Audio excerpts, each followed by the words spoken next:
Today we're going to take a look at a brand new power supply for the Commodore 64. We're going to look and see if this is the best third-party option available or if it kind of misses the mark.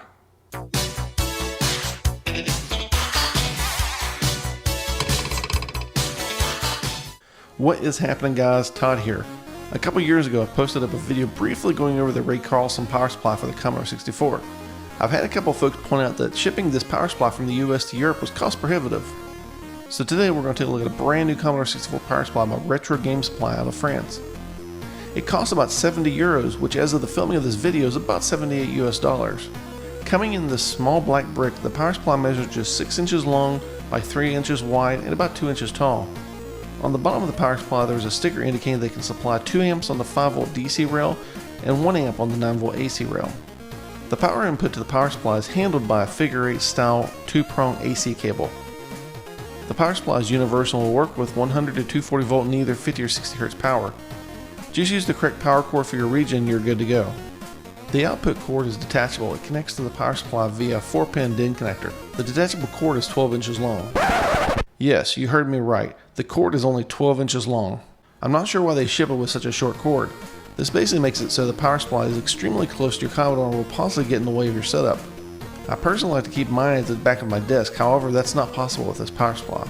Also, I noticed that the 4-pin DIN connector wiggles in the socket. No matter how far you push it in, there's going to be play in the connector. This seems like something that will fail eventually. Let's take a look inside. Flip the power supply over and remove the 4 rubber feet on the bottom. Then you can remove the 4 Phillips head screws holding the case together and pull it apart.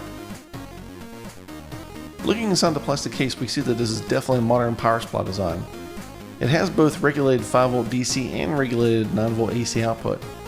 This power supply uses a sine wave generator to create the 9V AC output. That way no transformer is needed and it reduces the size of the power supply by about half.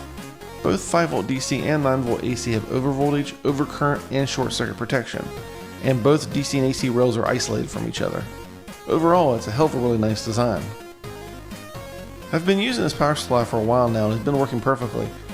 My Commodore 64 setup is pretty modest with a stock PAL C64 and a 1541 Ultimate 2 attached to it. Video looks great and sound is as good as it ever has been. No weird glitches or buzzing, it works pretty well. Overall, I have mixed feelings on this power supply. I like the compact size and the universal power input that allows it to be used anywhere in the world. I also appreciate the modern power supply design that doesn't rely on a transformer to generate the 9V AC as needed by the C64. However, this is all ruined by a comically short output cord. I have no idea what in the world they were thinking when they designed this element of the power supply. And to add insult to injury, they don't document either on the power supply itself or on their website what the pinout is to the 4-pin connector in case you want to build your own longer cable. You'll need to bust out your multimeter and start buzzing the pins out for yourself. Also, I find that the cable wiggles far too much in the socket and this seems like a future point of failure.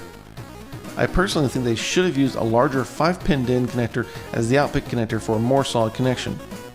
Plus, a 5-pin DIN connector might be easier to source than the 4-pin that they use in case you do want to build your own replacement cable.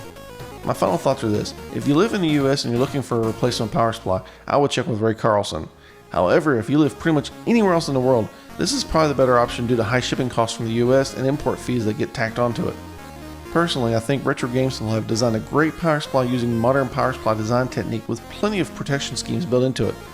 However, I just hope in a future revision of this power supply that they rethink the output cable and either provide a longer one or at least use a better connector for a more secure connection. Well guys, I think that wraps this one up. As always, please consider subscribing, give me a thumbs up, and leave a comment down below.